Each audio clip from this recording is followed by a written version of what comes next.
नमस्कार, स्वागत है आपका के न्यूज में। मैं हूं आपके साथ विशाल पंडित। आप देख रहे हैं देश के बाद रुक करते हैं इस वक्त की सुर्खियों का। भारत आने के बाद तोवर राणा की पहली तस्वीर आई सामने। सफेद दाढ़ी, बाल, ब्राउन जंप सूट में दिखाई दिया मोस्टारपन की। एनआईए ने जारी की तस्वीर। तोवर राणा के प्रत्यर्पण पर क्रेडिट लेने की होड़। बीजेपी ने प्रेस कॉन्फ्रेंस कर मोदी सरकार की बताई जीत। कांग्रेस ने प्रेस नोट जारी कर थपथपाई खुद के पीएम मोदी ने एमपी के आनंदपुर धाम का किया दौरा। केंद्रीय गृह मंत्री अमित शाह भी अप्रैल में 2 बार आएंगे मध्य प्रदेश। गडकरी का भी दौरा। यूपी में बिगड़े मौसम पर योगी अलर्ट। किसानों को लेकर अफसरों को सख्त निर्देश। राहत कार्य में तेजी लाने की नीति। बीजेपी में सरकार की गर्जे। अखिलेश यादव कहा सुप्रीम कोर्ट ने साबित कर दिया कानून व्यवस्था ध्वस्त। सुप्रीम कोर्ट के फैसले के बाद योगी सरकार पर किया हमला। धरना दे रहे दलित छात्र को बीएचयू में मिला एडमिशन। शिवम सोनकर ने की मांग के आगे विश्वविद्यालय प्रशासन बैकफुट पर आया। के न्यूज ने उठाया था एडमिशन का मुद्दा। के न्यूज, खबरों का सारथी। 2008 के मुंबई आतंकी हमले के मुख्य आरोपी तोवर राणा को आज भारत लाया गया। उसकी पहली तस्वीर भी सामने आ गई है। इसमें तोवर राणा सफेद दाढ़ी, बाल और ब्राउन रंग के जंप सूट में एनआईए की हिरासत में दिखाई दे रहा है। आज शाम करीब 6:30 बजे तोवर राणा को लेकर आई विशेष फ्लाइट दिल्ली में उतरी। उसके तुरंत बाद राष्ट्रीय जांच एजेंसी यानी एनआईए ने तोवर राणा को औपचारिक रूप से गिरफ्तार कर लिया। पालम टेक्निकल एयरपोर्ट पर पहुंचने के तुरंत बाद राष्ट्रीय जांच एजेंसी एनआईए ने उसके प्रत्यर्पण और गिरफ्तारी की पुष्टि की। जांच एजेंसी के एक बयान में कहा गया कि एनआईए की जांच टीम ने एयरपोर्ट पर सभी आवश्यक कानूनी औपचारिकताओं को पूरा करने के बाद मुख्य रूप से शिकागो में रहने वाले पाकिस्तानी मूल के कनाडाई नागरिक राणा को विमान से उतारते ही गिरफ्तार कर लिया। एयरपोर्ट पर बुलेट प्रूफ काफिले और सशस्त्र कमांडो के साथ तैनात किए गए थे। जल्द ही उसे एनआईए मुख्यालय ले जाया जाएगा।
भारतीय जनता पार्टी ने 26/11 के आतंकी तोवर राणा को प्रत्यर्पण कर भारत लाया जाना मोदी सरकार की बड़ी रणनीतिक एवं ऐतिहासिक उपलब्धि करार दी गई है और कहा गया कि कांग्रेस अपने शासन के दौरान वोट बैंक तुष्टीकरण के लिए आतंकियों पर कार्रवाई नहीं की, जिसकी सजा आतंकवाद झेलने वाले निर्दोष लोगों को झेलनी पड़ी। भाजपा के राष्ट्रीय प्रवक्ता शहजाद पूनावाला ने आज यहाँ पार्टी के केंद्रीय कार्यालय में संवाददाता सम्मेलन को संबोधित करते हुए 26/11 के आतंकी तोवर राणा के प्रत्यर्पण कर भारत लाया जाना मोदी सरकार की बड़ी रणनीतिक एवं ऐतिहासिक उपलब्धि बताया। वहीं सांसद अनुराग ठाकुर ने भी मोदी सरकार की तारीफ करते हुए कांग्रेस पर जमकर निशाना साधा। और मोदी जी के नेतृत्व में चलने वाली सरकार के तहत काम करने वाली हमारी सभी सुरक्षा एजेंसीज, हमारी anti terror agencies, prosecution agencies और इंटेलिजेंस एजेंसीज को एक बहुत बड़ी उपलब्धि और जीत हासिल हुई है जब मुंबई का हत्यारा 26/11 आतंकी हमले का सबसे बड़ा साजिशकर्ता माना जाने वाला और 160 लोगों से अधिक निर्दोषों के गुनहगार को उसके गिरेबान पर उसकी गर्दन पकड़कर उसे 7 समंदर पार भारत के अंदर घसीटकर न्याय के पथ पर और न्याय की दहलीज पर लाने का काम आज किया जा रहा है। तहव्वुर राणा का जो एक्सट्रेडिशन है, इसका जो प्रत्यर्पण है, ये कोई आम एक्सट्रेडिशन या आम प्रत्यर्पण नहीं है। ये नए भारत के संकल्प का प्रतिबिंब है जिसे 2019 में प्रधानमंत्री नरेंद्र मोदी जी ने परिभाषित करते हुए कहा था कि अगर कोई भारत की एकता, अखंडता, सुरक्षा, अस्मिता या किसी भी निर्दोष भारतवासी पर हमला करेगा और ऐसी जुर्रत करेगा तो भारत, नया भारत, ऐसे आतंकी को चाहे पाताल से ही क्यों नहीं खोज कर न्याय के पथ पर लाने का काम करेगा और इंसाफ की दहलीज पर पहुंचाने का काम करेगा। राहुल गांधी जी और कांग्रेस पार्टी से मैं इतना ही कहना चाहता हूं कि कांग्रेस की सरकारों में चाहे कसाब आया, तहव्वुर राणा आया, ऐसे अनेकों लोगों ने आकर बम धमाके ही किए। हिंदुस्तान में एक नहीं अनेकों बम धमाके कांग्रेस की सरकार के समय हुए। कांग्रेस हाथ पे हाथ धर के बैठी रही, लेकिन मोदी सरकार ने विदेशी धरती से भी, विदेशी सरकारों से भी उन गुनहगारों को वापस पकड़कर लाए। अब हमारे हिंदुस्तान के कोर्ट उनको सजा सुनाएंगे और ऐसे लोग जिनको फांसी मिलनी चाहिए उनको फांसी के तख्ते तक पहुंचाएंगे। फर्क इतना ही, कांग्रेस के समय बम धमाके होते थे, मोदी सरकार में बम धमाके करने वालों को पकड़ा जाता है और उनके खिलाफ कड़ी कार्रवाई की जाती है। कांग्रेस हाथ पे हाथ धर के बैठी थी, हमने हाथ लंबे करके विदेशों से उनको खींच कर लाए। फरीदाबाद के NIT 2 स्थित दौलतराम धर्मशाला के समीप चल रहे बाल भवन में शौचालय के नल से खाने के बर्तन धोने का मामला प्रकाश में आया है। इसको लेकर सोशल मीडिया में वीडियो भी वायरल हुआ है। तस्वीरों में आप साफ तौर पर देख सकते हैं कि छोटे बच्चे टॉयलेट के पानी से खाने वाले बर्तन धो रहे हैं। अब ये बर्तन बच्चों के खुद के खाने के हैं या किसी और के बर्तन, ये साफ कर रहे हैं, ये जाँच का विषय है। लेकिन सबसे बड़ा सवाल है कि टॉयलेट के पानी से बर्तन क्यों साफ किए जा रहे हैं या करवाए जा रहे हैं।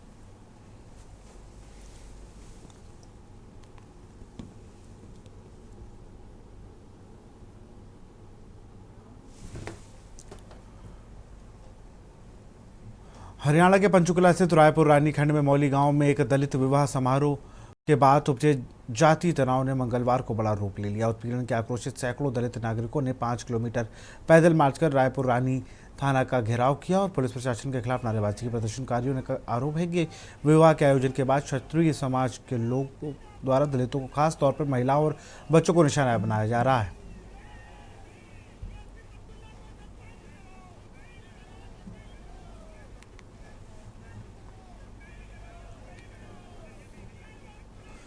जालौन से सांसद नारायण दास अहिरवार ने जनता दरबार में आम जनता की समस्याएं सुनी और प्रेस वार्ता के दौरान क्षेत्र के विकास को लेकर चिंता जाहिर की। उन्होंने साफ कहा कि तमाम कोशिशों के बावजूद आज भी जालौन विकास के मामले में शून्य नजर आ रहा है। सांसद ने विपक्ष पर भेदभाव का आरोप लगाते हुए कहा कि जानबूझकर क्षेत्र को आगे नहीं बढ़ने दिया जा रहा।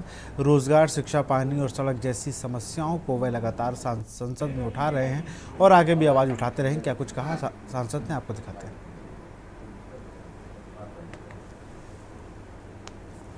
समाजवादी पार्टी के सांसद नारायण दास अहिरवार आज जनता दरबार में है और पिछले 1 साल से लगातार जो है सांसद बनने के बाद कि आज उनसे हमारी मुलाकात होगी। इसके बाद उनसे मेरे पूछना चाहेंगे कि किस तरीके का कार्य किया गया है और अब तक क्या जनता की मांगे थी जो अब तक पूरी नहीं हुई और या जो हुई है तो क्या कर रही। जी, आपका स्वागत हमारे चैनल में। धन्यवाद। सर, क्या क्या तैयारी चल रही है, जनता की क्या मांगे थी, आपका जो मैनिफेस्टो था उसके तहत क्या कार्य किए गए? देखो, चुनाव के दौरान जो हमने जनता से वादा किए कि हम चुनाव जीतेंगे तो निश्चित रूप से यहाँ जो व्यवस्था है आने जाने की ट्रेन की सुविधा नहीं, तो ट्रेन के लिए भी प्रयास करेंगे। यहाँ पे रोजगार की एक समस्या है कि रोजगार के लिए लोगों को, इस जनपद के लोगों को बाहर जाना पड़ता है, बड़ी दिक्कत होती है, तो रोजगार के लिए प्रयास करेंगे। अच्छा, आप अभी पोजीशन पार्टी के 8 साल बेमिसाल रहे, तो जालौन में कितना बेमिसाल रहा? अभी तो आप देख ही रहे हैं कि यहाँ पे जब हम लोग गहराई से देखते हैं तो बड़ी तकलीफ और वेदना होती है कि हमारा जनपद हर मामले में, शिक्षा में, रोजगार में, आवागमन की स्थिति हम लोगों ने देखी। पानी के लिए भी हमने प्रयास किया था। यहाँ जो पचमढ़ा बांध है, लंबे अरसे से ये परियोजना चल रही है, कागजों में चल रही है, तो सार्थक रूप से लोगों के सामने हो जाए। ये तमाम प्रयास वादा किए थे। जब से हम सांसद बने तो हमने संसद में भी इन सभी कामों का मुद्दा उठाया है, उनसे कई बार मिले और हमें लग रहा है कि उन्होंने जो आश्वासन दिया है कि हम कोई ना कोई ट्रेन जनपद जालौन के लिए करा। सांसद जी, रोजगार को बढ़ावा देने के लिए फैक्ट्री एरिया खुलवाने की जो बात की गई थी, उसके बाद अभी इसमें कितना कार आगे बढ़ा? देखो, हमने अपनी बात को संसद में रखा है और हम पूरा प्रयास कर भी रहे कि कम से कम यहाँ फैक्ट्रियाँ खुल जाए, लोगों को रोजगार मिल जाए, वहाँ भटकना। अगर किसानों को लेके जो लगातार मांग करी जा रही थी कि गन्ना उद्योग को बढ़ावा दिया जाए, या जो फैक्ट्रीज जो गन्ने की मिल बनी थी उसको बंद कर दिया गया था, उसको लेकर देखो, ये प्रदेश सरकार का मामला है। तो आप देख ही रहे कि यहाँ जनपद जालौन में गन्ना का एक बड़ा व्यापार और मिल वगैरह भी लगी हुई है, लेकिन वो भी पड़ी है। तो इस तरीका सिंचाई के भी हम लोग देखते हैं कि जो भी ट्यूबवेल वगैरह जो लगे सिंचाई के लिए, तो अब वाटर लेवल बहुत डाउन हो गया और वाटर लेवल डाउन होने की वजह से गर्मियों में पानी की बहुत किल्लत हो जाती है। हम लोगों ने लिखा पढ़ी की है, सदन में भी मुद्दा उठाया गया है कि अगर ये पचनादा बांध बन जाए तो इससे पीने की पानी की समस्या का निदान हो जाएगा और सिंचाई का भी हो जाएगा और वाटर लेवल डाउन। ये थे जालौन सांसद नारायण दास हैदरान का साफ तौर से कहना यह है कि जिस तरीके से बिगड़ी स्थिति पिछले दिनों रही है उसको संभालने की कोशिश की जा रही है। हालांकि कोशिश लगातार जारी है। आगे देखना है कि जिस तरीके से विपक्ष में बैठ के वो आवाज उठा रहे हैं, कहीं ना कहीं इनकी आवाज को कितना तरजीह दी जाती है, आने वाला वक्त बताएगा। कैमरा पर्सन मनीष पांडे के साथ माजिद अहमद, के न्यूज जालौन। मौदाहा कोतवाली क्षेत्र में कमहरिया गांव में उस वक्त हल्का मच गया जब अज्ञात कारणों के चलते खेतों में खड़ी गेहूं की फसल में भीषण आग लग गई। आग इतनी तेजी से फैली कि देखते ही देखते करीब 40 बीघा गेहूं खड़ी फसल जलकर राख हो गई। किसानों को लाखों रुपए का नुकसान हुआ।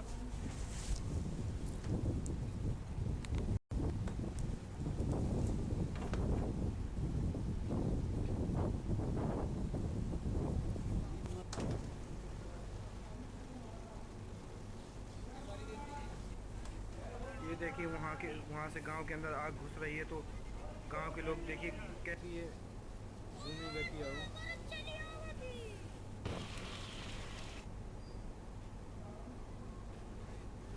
पीलीभीत के पुरनपुर तहसील क्षेत्र के ग्राम पिपरिया माजरा में संदिग्ध परिस्थितियों में खड़ी गेहूं की फसल में आग लग गई। आग लगने की वजह से 15 एकड़ गेहूं की फसल जलकर राख हो गई। आग को किसानों ने ट्रैक्टर की मदद से बुझाने का प्रयास किया। वहीं घटना की सूचना पर पहुंची राजस्व प्रशासन की टीम मामले की जांच में जुट गई।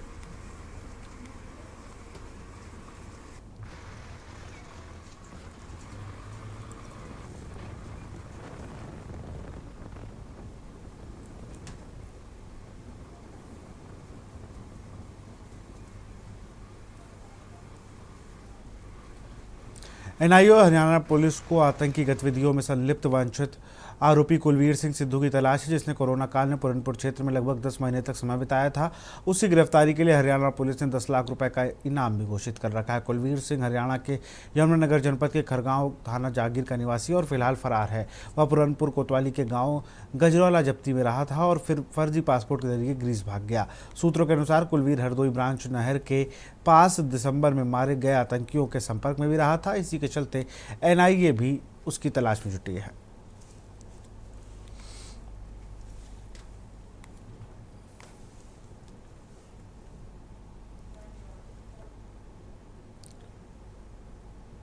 जनपद चंदौली में मादक पदार्थों और अवैध शराब की तस्करी के खिलाफ पुलिस द्वारा चलाया जा रहा अभियान के तहत एक बड़ी सफलता हाथ लगी है। चकिया पुलिस ने गरला तिराहे पर चेकिंग के दौरान एक ट्रक को रोका, जिसमें भारी मात्रा में अवैध शराब बरामद की गई है। पुलिस ने ट्रक से 653 पेटी यानी कुल 5,875 लीटर शराब बरामद की, जिसकी अनुमानित कीमत 50 लाख रुपए बताई जा रही है। इस मामले में पुलिस ने ट्रक चालक को भी गिरफ्तार किया है, जो पंजाब का रहने वाला है।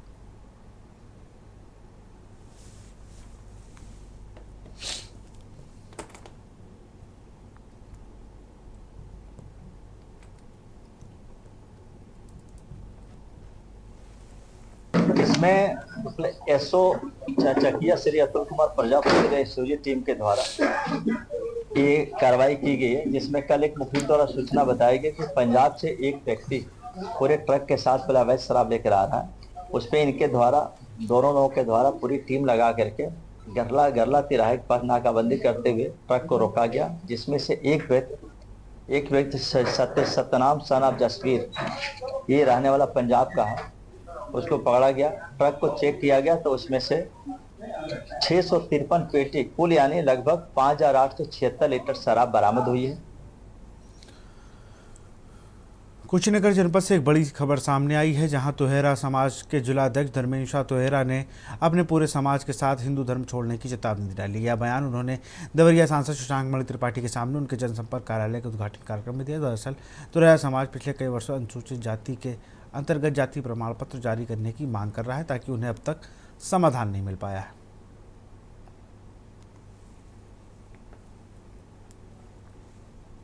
मैं पूरा परिश्रम करूंगा, जो न्यायोचित होगा वो कार्रवाई करी जाएगी।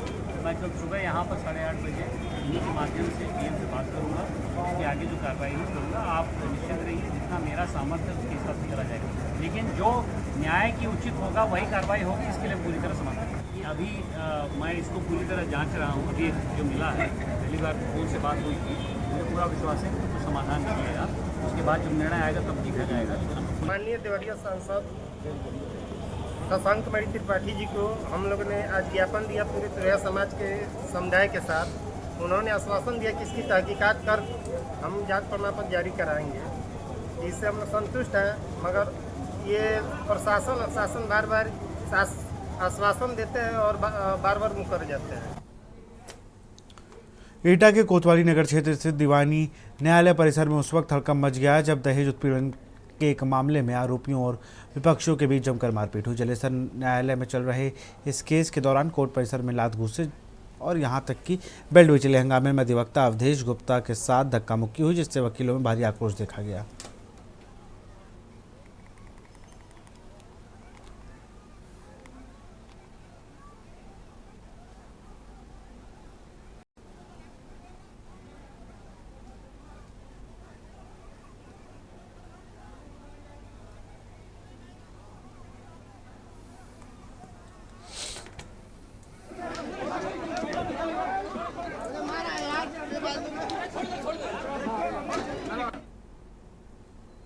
आगरा में 12 अप्रैल को राणा सांगा की जन्म जयंती के उपलक्ष्य में एक भव्य आयोजन करने की तैयारी है। इस मौके पर सशस्त्रीकरण सेना के राष्ट्रीय अध्यक्ष राज शेखावत सहित कई पदाधिकारी विशेष रूप से मौजूद रहेंगे। शनिवार को आयोजन स्थल पर भूमि पूजन किया जाएगा। राज शेखावत ने जानकारी दी है कि इस आयोजन में लाखों की संख्या में सर्व समाज के लोग शामिल होंगे। उन्होंने कहा कि उपेंद्र राणा द्वारा एक प्रस्तावना पत्र भी दिया जाएगा, जिससे कार्यकर्ताओं पर दर्ज पुराने मुकदमे को वापस लेने की मांग की जाएगी।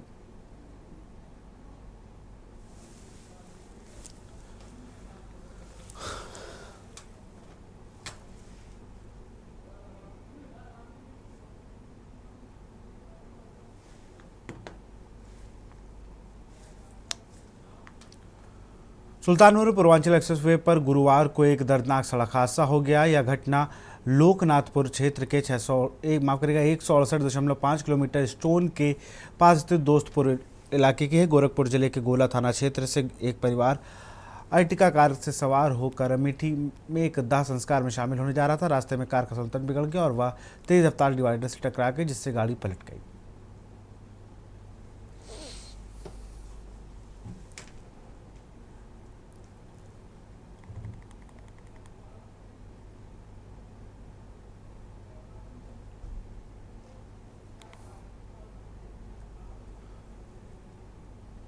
सीतापुर में पत्रकार राघवेंद्र वाजपेयी हत्याकांड में पुलिस को बड़ी सफलता हाथ लगी। 8 मार्च को हुए इस सनसनीखेज मामले में पुलिस ने साजिशकर्ता को गिरफ्तार कर लिया है। पुलिस ने इस हत्याकांड मामले में 3 आरोपियों को गिरफ्तार किया है।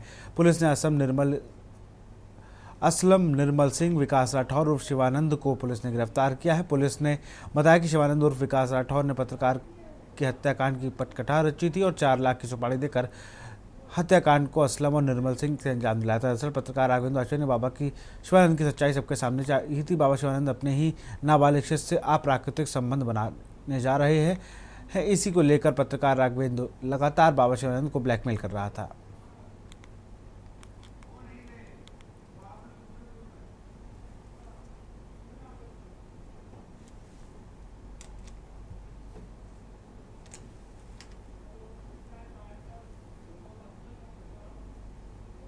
भारत के प्रमुख super speciality I care network centre for site ने आधिकारिक रूप से प्रयागराज में अपने अत्याधुनिक अस्पताल की शुरुआत की है। यह सेंटर प्रयागराज और आसपास के क्षेत्र के लोगों को अब शहर की यात्रा में बिना विश्व स्तरीय नेत्र सेवाएं उपलब्ध कराएगा।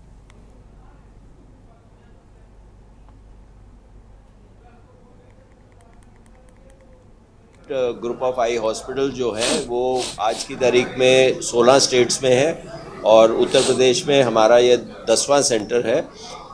सेंटर पर साइट में जो हमारे साथ डॉक्टर होते हैं वो बहुत ही काबिलियत के साथ होते हैं। जो डॉक्टर जैसे डॉक्टर कमलजीत हैं, डॉक्टर प्रणब वगैरह हैं, इनको हम हमारे साथ इसलिए जोड़ते हैं कि टेक्निक, टेक्नोलॉजी और स्किल इसका मिश्रण हो ताकि व्यक्ति को बेस्ट इलाज मिले जो कि वर्ल्ड में कहीं भी मिल सकता है वो यहाँ मिले। दुनिया के देश के 75 शहरों में लगभग 85 सेंटर चल रहे हैं। हमारे इलाहाबाद प्रयागराज के लिए सौभाग्य का विषय है कि आज एक छत के नीचे सारी सुविधाएं, आँख की समस्याओं का समाधान, निदान के लिए ये सेंटर खुला है। प्रयागराज वासियों की ओर से डॉक्टर साहब को बहुत बधाई देता हूं, बहुत शुभकामनाएं देता हूं कि आपने हमारे शहर के लिए इतनी बड़ी सौगात देने का काम किया। सीतापुर में पुलिस ने 2 अंतर्राज्यीय शातिर अभियुक्तों को गिरफ्तार कर लिया। बताया जा रहा है कि गिरफ्तार किए गए अभियुक्त छिनैती और टप्पेबाजी की कई घटनाओं को अंजाम दे चुके थे। गिरफ्तार किए गए अभियुक्तों के नाम सुनीता और रेखा हैं, जो कि हरियाणा और राजस्थान की रहने वाली हैं। अभियुक्तों के खिलाफ लहरपुर और महमूदाबाद में अभियोग दर्ज है। पुलिस की माने तो गिरफ्तार हुई महिलाओं के पास से नकदी और आभूषण बरामद किए गए हैं।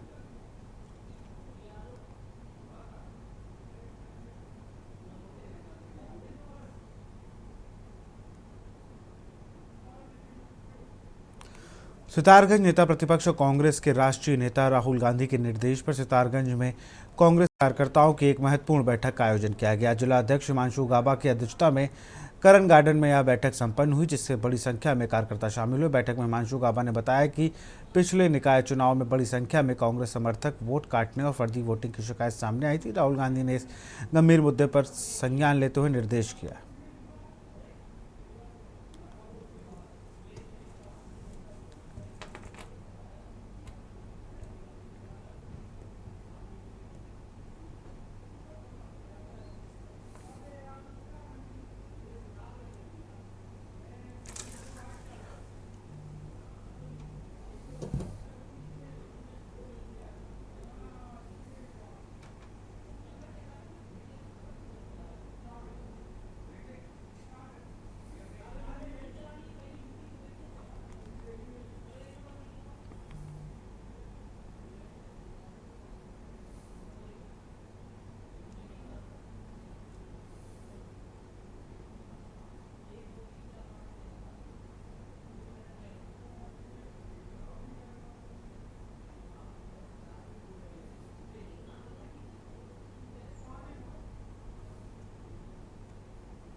और इसी बीच लखनऊ से बड़ी खबर आ रही है। बड़ी खबर आपको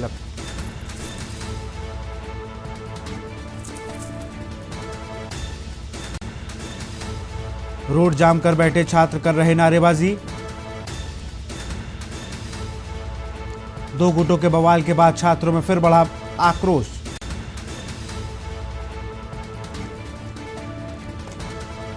महानगर के आईटी चौराहे पर छात्रों का जमकर उत्पात।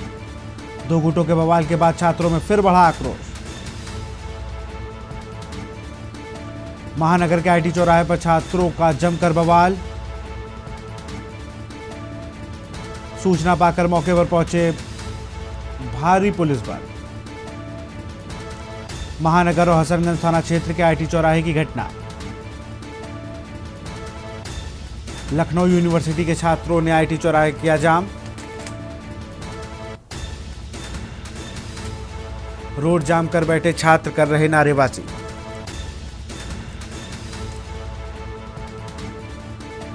दो गुटों के बवाल के बाद छात्रों का बवाल। महानगर के आईटी चौराहे पर छात्रों का जमकर बवाल। दो गुटों के बवाल के बाद छात्रों में फिर बढ़ा आक्रोश। महानगर के आईटी चौराहे पर छात्रों का जमकर बवाल।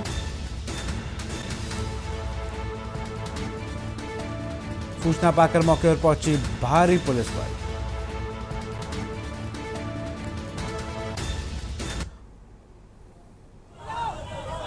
देखिए, दो विश्वविद्यालय के गुटों में हुई है। हॉस्टल वर्सेस डे स्कॉलर हुआ है। कल ये लड़ाई हुई है 1-1:30 बजे के आसपास। करीब 100 से 150 छात्र यहाँ पे भिड़े थे यूनिवर्सिटी में। उसके बाद से पुलिस ने किसी भी तरफ कार्रवाई नहीं किया। कुछ बच्चे उसमें से 19-20 छात्र घायल थे। दोनों तरफ से छात्र घायल थे। डे स्कॉलर भी घायल थे, हॉस्टल वाले भी घायल थे। बलरामपुर में कुछ बच्चे एडमिट हुए। उसके बाद से वहाँ पे भी मामला बेकाबू हो गया था। छात्र आपस में भिड़ गए थे। फिर वो मामला भी सुलझने के बाद से पुलिस ने किसी पे कोई कार्रवाई नहीं की, किसी पे कुछ एक्शन नहीं लिया। उसके बाद से अभी जो मामला आया है सामने, शाम को एक हॉस्टल के बच्चे को डे स्कॉलर द्वारा मारा गया है। उस पर हॉस्टल के छात्रों ने वीसी कार्यालय का और वीसी आवास का घेराव किया है। ये 9 तारीख को यहाँ लखनऊ यूनिवर्सिटी में एक किसी बात को लेकर के दो बच्चे आमने सामने आ गए थे, जिसके संबंध में 2 FIR थाना हसनगंज में लिखी गई थी। उसी में आज 10 तारीख को एक बच्चे का कहना है कि दूसरे बच्चे ने पुनः उनके साथ मारपीट की है, जिसके कारण से ये सभी छात्र यहाँ पर सड़क पर आ गए थे। इन सभी छात्रों से वार्ता करके मजरूर को इलाज के लिए भेजा गया है और उनसे तहरीर प्राप्त करके अभियोग पंजीकृत किया जा रहा है। जो अभियोग पूर्व से पंजीकृत हैं उनमें गिरफ्तारी का प्रयास किया जा रहा है। कल की घटना में कितनी गिरफ्तारी? अभी जो मुकदमे पूर्व से लिखे गए हैं उसमें गिरफ्तारियाँ सुनिश्चित की जा रही हैं। शीघ्र ही सबको गिरफ्तार किया जाएगा। और इसी खबर पर अधिक जानकारी के साथ शिवा शर्मा हमारे संवाददाता बने हुए। शिवा, अगर बात करें तो अभी भी छात्रों में लगातार आक्रोश देखने को मिल रहा है। बिल्कुल विशाल, लखनऊ के अंदर लखनऊ यूनिवर्सिटी के दो गुटों के बीच में छात्रों की झड़प हुई थी कल, और इसी बात का विवाद आज फिर तूल पकड़ा। इसलिए लखनऊ का जो महानगर और हसनगंज से सटा हुआ जो आईटी चौराहा है, वहां पर छात्रों के एक गुट में काफी ज्यादा नाराजगी थी और वो पुलिस की कार्रवाई को लेकर के थोड़ी सी नाराजगी जाहिर होने के बाद उन्होंने चौराहे पर जाम कर बैठ गए थे और उन्होंने प्रदर्शन शुरू कर दिया। जब पुलिस के अफसरों को इस बात की सूचना मिली तो आसपास के पुलिस थानों की पुलिस फोर्स वहां पर पहुंची, अफसर पहुंचे और उन्हें मनाने के साथ साथ इस बात का आश्वासन दिया कि वो जो दूसरा गुट है, जो डे स्कॉलर गुट है, जिन्होंने लखनऊ यूनिवर्सिटी के अंदर घुस करके मारपीट कल की थी, उनके खिलाफ जरूर कार्रवाई करी जाएगी। क्योंकि इस मामले को लेकर के हसनगंज थाने में जो दो तरफ के FIR दर्ज हुई हैं दोनों गुटों की तरफ से, उसमें अभी तक कोई कार्रवाई नहीं हुई है। तो जो लखनऊ विश्वविद्यालय के जो छात्र हैं उनका इसी बात को लेकर के आक्रोश था कि पुलिस ने अभी तक कोई कार्रवाई नहीं की है। तो वो कुलपति के आवास का घेराव भी करने गए थे और तकरीबन 2 घंटे तक ये स्थिति बड़ी असमंजस में लगी। लोगों को जो जाम की मुसीबत थी वो लोगों को झेलनी पड़ी, क्योंकि लखनऊ का मुख्यतम चौराहा कहलाया जाता है आईटी चौराहा। फिलहाल पुलिस ने सभी छात्रों की नाराजगी को मना तो लिया है, लेकिन अभी ये उबाल उनके अंदर जरूर है। इसलिए एहतियातन वहां पर पुलिस की PFC फोर्स लगाई गई है। आसपास के जो थाने की फोर्स थी उनको रात तक एहतियातन तैनाती कराई गई है कि किसी तरीके से फिर से छात्र नाराज होकर के सड़कों पर ना उतर आए। तो अभी ये कहा जाएगा कि मौके पर अब तो फिलहाल शांतिपूर्ण माहौल है। सभी पुलिस अफसरों ने इस बात को समझा लिया है कि कोई भी छात्र इस तरीके का उपद्रव सड़क पर उतर के ना करे, जिससे कि लॉ एंड ऑर्डर वहां पर समस्या पैदा करे। तो अभी फिलहाल सभी लोग आश्वासन दे करके सभी छात्रों को हॉस्टल में ले गए हैं और डे स्कॉलर जो है वो अपने अपने घर चले गए हैं। लेकिन सबसे बड़ी बात यह है कि अगर पुलिस कार्रवाई करेगी तो किन छात्रों के ऊपर कार्रवाई करेगी। तो अभी फिलहाल पुलिस अफसर इस बात को लेकर के बहुत अश्योर है कि अब छात्र कोई बवाल नहीं काटेंगे, लेकिन अगर काटते हैं तो लखनऊ की लॉ एंड ऑर्डर की जो स्थिति है वो थोड़ी ज्यादा बिगड़ सकती है। बिल्कुल, बहुत शुक्रिया शिवा आपका तमाम जानकारी के लिए।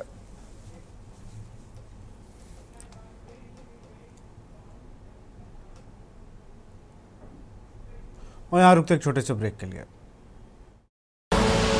आप देख रहे हैं के न्यूज, खबरों का साथ। ब्रेक के बाद आपका स्वागत है। लखनऊ से खबर, यूपी एसटीएफ को मिली बड़ी कामयाबी। नवी मुंबई से आशीष कुमार उत्तम को किया गया गिरफ्तार। फतेहपुर से 50,000 का इनामी है आरोपी।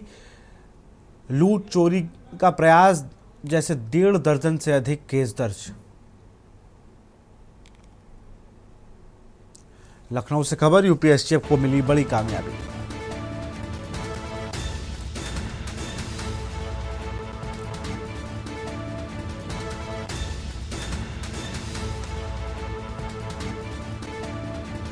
फतेहपुर से खबर, फतेहपुर में वांछित था आरोपी। लूट चोरी हत्या का प्रयास जैसे 1.5 दर्जन से अधिक मामले दर्ज। लखनऊ से खबर, यूपी एसटीएफ को मिली बड़ी सफलता।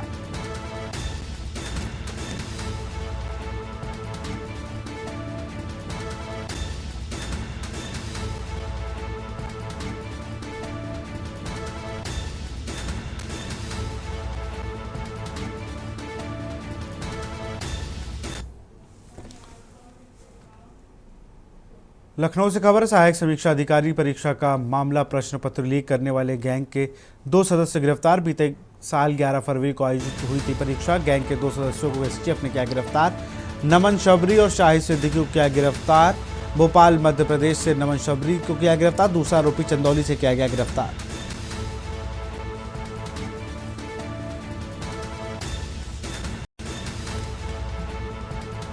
गैंग के 2 सदस्यों को एसटीएफ ने किया गिरफ्तार।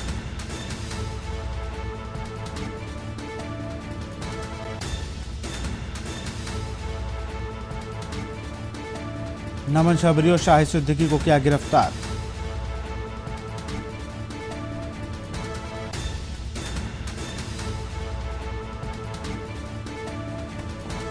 दूसरे आरोपी शाहिद को चंदौली से किया गया गिरफ्तार।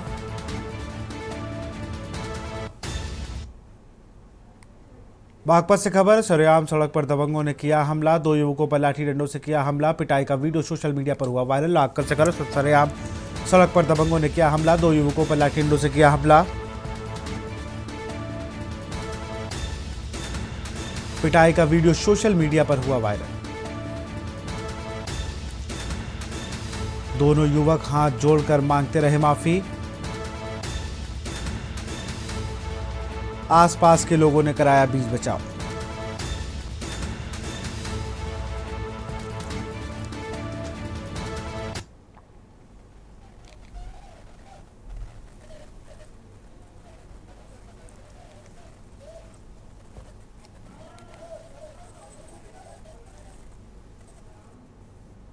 सीतापुर से खबर है, पत्रकार हत्याकांड में शामिल आरोपी निर्मल सिंह के राजनेताओं संग फोटो वायरल। समाजवादी पार्टी के धरोहरा सांसद संग फोटो। आनंद भदौरिया और धनंजय सिंह के साथ फोटो। सोशल मीडिया पर आरोपी निर्मल सिंह ने लगाई फोटो। राजनेताओं संग खड़ा नजर आ रहा है हत्या आरोपी निर्मल। फोटो वायरल होने के बाद जिले में राजनीतिक चर्चाएं शुरू। आनंद भदौरिया और धनंजय सिंह के साथ फोटो। आनंद भदौरिया धनंजय सिंह के साथ फोटो। सीतापुर से खबर है, पत्रकार राघवेंद्र वाजपेयी हत्याकांड खुलासे संतुष्ट नहीं पत्नी रश्मि वाजपेयी। 8 मार्च को दिन दहाड़े हुई थी पत्रकार की हत्या। हत्या के 34 दिनों बाद एसपी चक्रेश मिश्रा ने किया खुलासा। बयानों के बाद सामने आई मृतक पत्रकार की पत्नी। मृतक पत्रकार की पत्नी रश्मि वाजपेयी ने कहा, पुलिस के बयानों और बिंदुओं पर जांच से संतुष्ट नहीं। रश्मि वाजपेयी ने खुलासे पर सवाल उठाए। दुष्कर्म देखने के चलते हत्या होने पर पूछे सवाल। पुजारी को दुष्कर्म करते हुए देखने पर हत्या कैसे? रश्मि वाजपेयी ने निष्पक्ष जांच कराने की मांग की।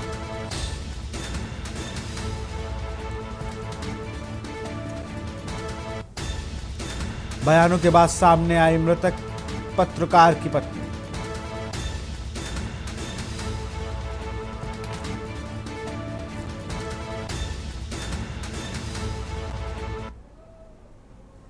सुतारगंज नेता प्रतिपक्ष और कांग्रेस के राष्ट्रीय नेता राहुल गांधी के निर्देश पर सुतारगंज में कांग्रेस कार्यकर्ता एक महत्वपूर्ण बैठक का आयोजन किया। जिला अध्यक्ष हिमांशु गाबा की अध्यक्षता में करण गार्डन में यह बैठक संपन्न हुई, जिसमें बड़ी संख्या में कार्यकर्ता शामिल हुए। बैठक में हिमांशु गाबा ने बताया कि पिछले निकाय चुनाव में बड़ी संख्या में कांग्रेस समर्थकों के वोट काटने और फर्जी वोटिंग की शिकायत सामने आई थी। राहुल गांधी ने इस गंभीर मुद्दे पर संज्ञान लेते हुए निर्देश दिया कि कांग्रेस कार्यकर्ता ब्लॉक स्तर पर जनता को जागरूक करें, मेरा वोट मेरा अधिकार अभियान चलाएं।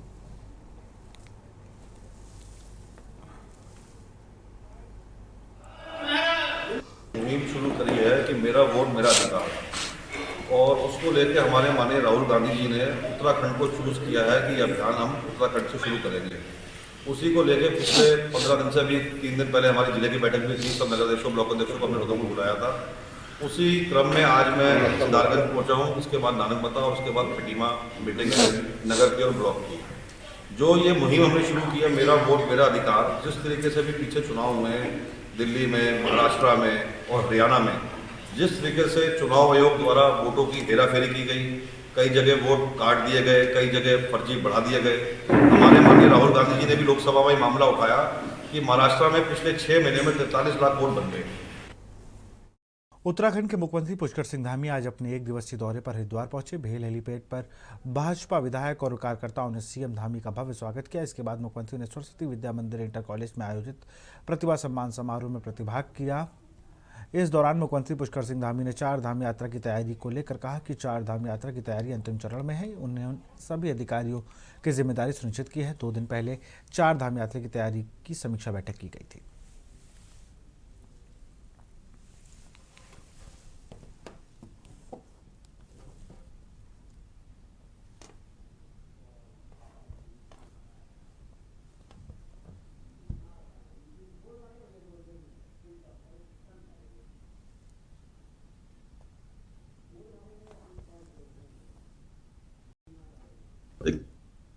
संसद ने बहुत ऐतिहासिक काम किया है आदरणीय प्रधानमंत्री श्री नरेंद्र मोदी जी के नेतृत्व में, जो वर्षों से इसके कारण से आज अनेक संपत्तियां जो कब्जाई हुई थी और बिना कानून के चल रही थी, राज्य हो हमारे राज्य के अंदर उत्तराखंड में भी जो सन 2000 में जब राज्य की स्थापना हुई थी, ये संपत्तियां कुछ हजारों में थी और आज ये संपत्तियां कई हजारों में हो गई हैं। इसलिए ऐसी सभी संपत्तियां सरकार के काम आएंगी, लोगों के लिए काम आएंगी और विकास के काम होंगे और कानूनी तरीके से होंगे।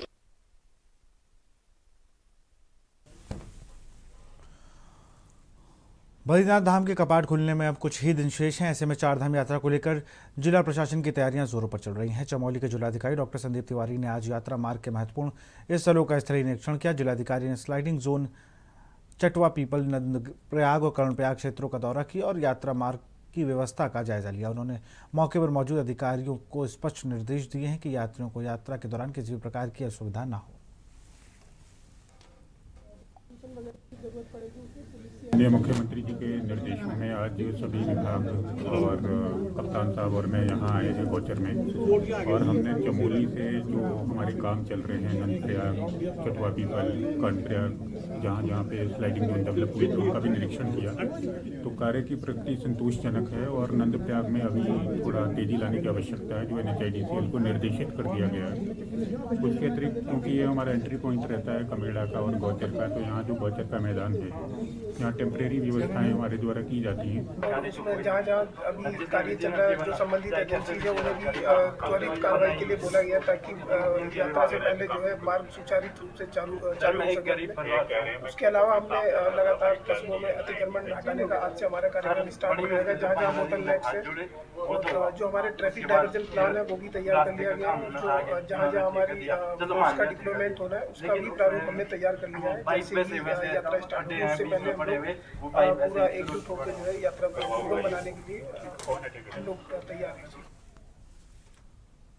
खबर हरिद्वार से है, जहां 4 धाम यात्रा को लेकर प्रशासनिक तैयारियां अपने अंतिम चरण में है। 4 धाम यात्रा के प्रवेश द्वार कहे जाने वाले हरिद्वार में यात्रा को लेकर डीएम और एसपी ने ग्राउंड जीरो पर जाकर तैयारियों की समीक्षा की है। 4 धाम यात्रा से इस बार हरिद्वार में 4 होल्डिंग पॉइंट बनाए गए हैं, जहां पर यात्रियों के रुकने से लेकर तमाम तरह की व्यवस्थाएं की जाएंगी।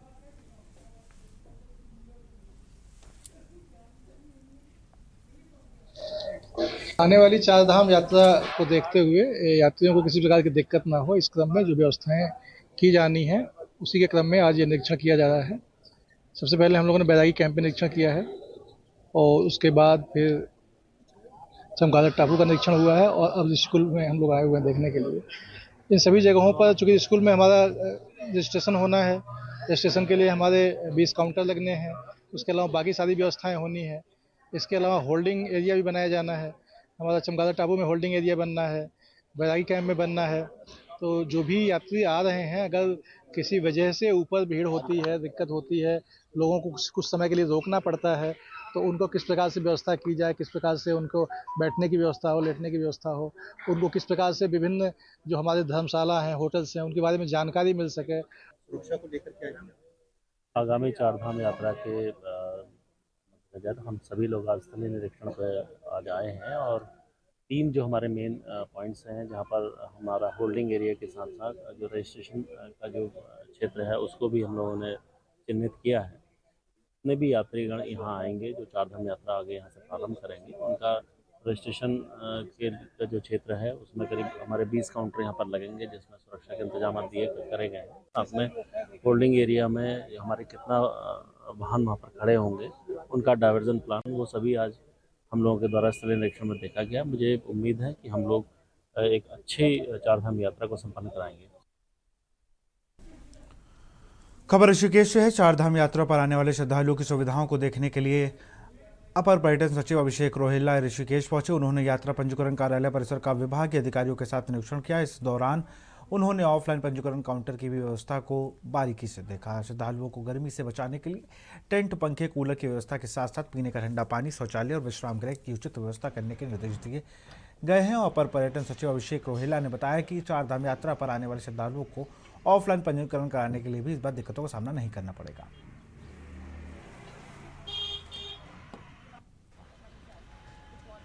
जी हाँ, ऋषिकेश स्थित जो यात्रा का ट्रांजिट कैंप है इसमें पंजीकरण व्यवस्थाओं के लिए जो प्रबंध किए जाने हैं उनका निरीक्षण किया गया है और कुछ कार्य भी किए जाने हैं, उनके लिए दिशा निर्देश दिए गए हैं और प्रयास ये कि समयबद्ध रूप से सभी कार्यों को संपादित कर लिया जाए। सर, अभी तक कितने यात्रियों ने ऑनलाइन पंजीकरण करवा दिया है और कितने काउंटर बनने जा रहे हैं? कहा जा रहा है कि धर्मशालाओं में भी यात्रियों के लिए पंजीकरण की सुविधा होगी। अभी तक कितने रजिस्ट्रेशन हुए हैं, तो अगर जानकारी संक्षिप्त। देखिए, यात्रियों का जो पंजीकरण है वो निरंतर पोर्टल के माध्यम से हो रहा है।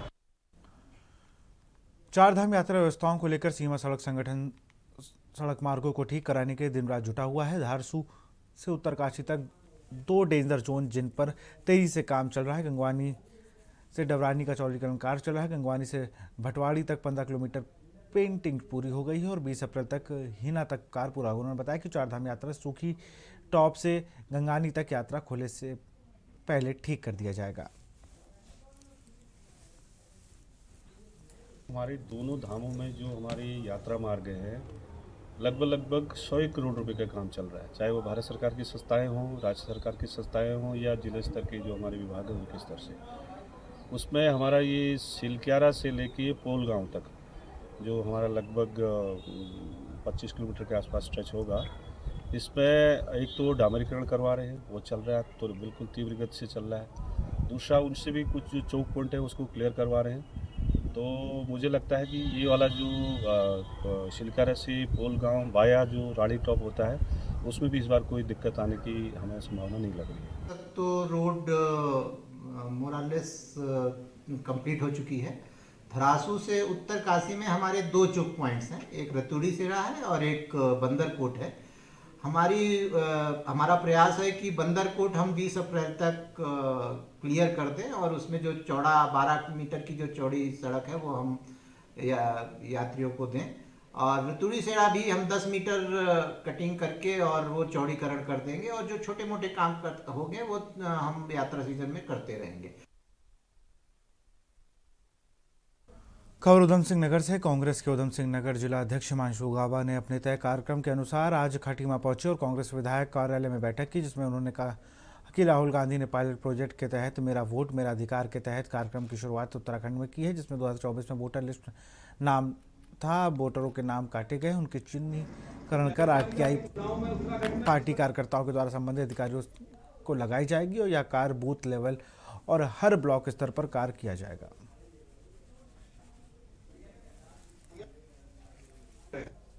अधिकार की मुहिम हमने करी है। माननीय राहुल गांधी जी ने पायलट प्रोजेक्ट के नाम से इसको उत्तराखंड में लॉन्च किया है, क्योंकि जिस तरीके से अभी चुनाव हुए महाराष्ट्र में, दिल्ली में और हरियाणा में, और जिस तरीके से हमारे अभी निगम के चुनाव हुए उत्तराखंड में, सब में वोटों की धांधली की गई है। मतलब इस बार यहाँ तक का ये था कि वोटर लिस्ट तक हमें उपलब्ध नहीं कराई गई इस नाम पे कि हम नए वोट जोड़ रहे हैं। तो जिस तरीके से महाराष्ट्र में राहुल गांधी जी ने लोकसभा में भी आवाज उठाई कि भाई 43 लाख वोट इन्होंने 6 महीने के अंदर बना दिए। शिरडी में एक ऐसी इंस्टीट्यूट था जहां 7,000 बच्चे पढ़ते थे, वहां पे सारे फर्जी वोट बना दिए गए। इसी तरीके से उत्तराखंड में भी 103 जगह पे चुनाव हुए जहां हमारे नगर पालिका, नगर पंचायत और नगर निगम थे, सब जगह वोटों की धांधली की शिकायतें आई हैं। गुजरात के अहमदाबाद में हुए कांग्रेस के अधिवेशन में सोनिया गांधी हिंदुस्तान और राहुल गांधी हिंदुस्तान जिंदाबाद के नारे लगे, जिसका वीडियो सोशल मीडिया पर जमकर वायरल हो रहा है। जहां इस वीडियो को लेकर भाजपा ने कांग्रेस पर निशाना साधा, तो वहीं भाजपा राष्ट्रीय उपाध्यक्ष युवा मोर्चा नेहा जोशी ने कहा कि कांग्रेस भारत को माता नहीं मानता। यदि इतिहास उठाया जाए तो कांग्रेस ने नारा लगाया था जिसमें कहा गया था कि इंदिरा इज इंडिया और इंडिया इज इंदिरा। आगे उन्होंने कहा कि कांग्रेस एक पार्टी नहीं बल्कि एक प्राइवेट लिमिटेड कंपनी है।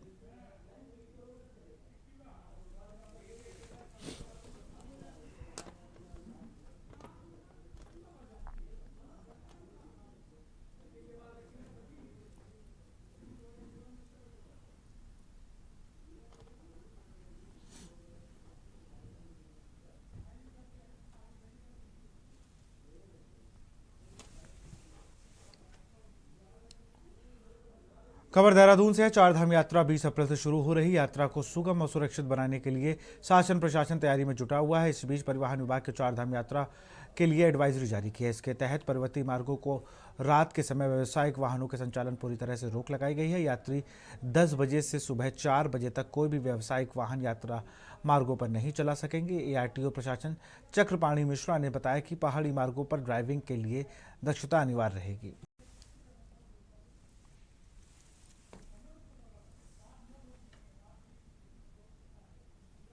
ऐसा नियम निर्धारित किया गया है। हमारे नियमावली में भी है कि चप्पल पहन के वाहन संचालित न किया जाए। जो हमारा भौगोलिक परिस्थिति है उसमें बहुत सारे ऐसे क्षेत्र हैं जहाँ पर टेम्परेचर का डिफरेंस भी काफ़ी ज़्यादा रहता है, तो और इसके मद्देनज़र भी सड़क सुरक्षा को देखते हुए ऐसा नियम है, उन नियमों का अनुपालन हम लोग सुनिश्चित करेंगे। नैनीताल में पार्किंग की समस्या हल कराने को लेकर बीते दिनों हुई बोर्ड की बैठक में अशोक पार्किंग को डबल स्टोरी बनाने के लिए प्रस्ताव पारित होने के बाद आज भूमि पूजन के बाद पार्किंग निर्माण कार्य शुरू कर दिया गया। भाजपा के जिला योजना समिति सदस्य अरविंद पड़ियार ने कहा कि प्रदेश सरकार का आभार व्यक्त करते हुए प्रदेश के मुख्यमंत्री पुष्कर सिंह धामी नैनीताल में पर्यटन को बढ़ावा देने के मकसद से लगातार विकास कार्य करते आए हैं।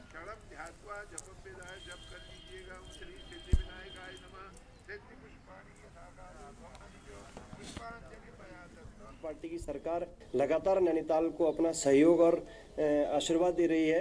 नैनीताल नगर में लगातार विकास कार्य हो रहे हैं, जिसके तहत आज नैनीताल नगरपालिका के ठीक बगल में अशोक पार्किंग में अशोक हॉल के पास जो एक बड़ी दुमंजिला पार्किंग बनाई जा रही है, जिसकी सौगात शहर के लोगों को दी जा रही है। भारतीय जनता पार्टी की सरकार ने इसके लिए अभी लगभग 4 करोड़ रुपया अवमुक्त किया है और आगे भी जो भी जरूरतें पड़ेंगी उसके लिए इसको आगे बढ़ाया जाएगा। पैसे की कहीं कोई कमी नहीं होगी। सरकार लगातार बलिया नाला से लेकर के आंतरिक मार्गों से लेकर के डीएसबी के पास की पहाड़ी को बचाने से लेकर के सारे कार्यों को लगातार अपनी महत्वपूर्ण योजनाओं में शामिल करके उनको आगे बढ़ा रही है। विकासनगर के सैया क्षेत्र में एक चलते लोडर वाहन में अचानक आग लग गई, जिसमें रखा लाखों रुपए का परचून का सामान व उक्त वाहन जलकर राख हो गया। गनीमत यह रही कि समय रहते चालक व एक अन्य व्यक्ति ने सूझबूझ परिचय देते हुए वाहन को साइड में लगाकर बमुश्किल अपनी जान बचाई। दरअसल बताया जा रहा है कि आज दोपहर एक यूएलटी वाहन सैया की एक दुकान पे हजारों रुपए की कीमत का परचून का सामान भरकर निकला था। वाहन सही सलामत सैया पहुंचा पाता सैया से कुछ किलोमीटर पहले ही चलते वाहन में अचानक आग लग गई, जिससे देखते ही देखते विकराल रूप ले लिया।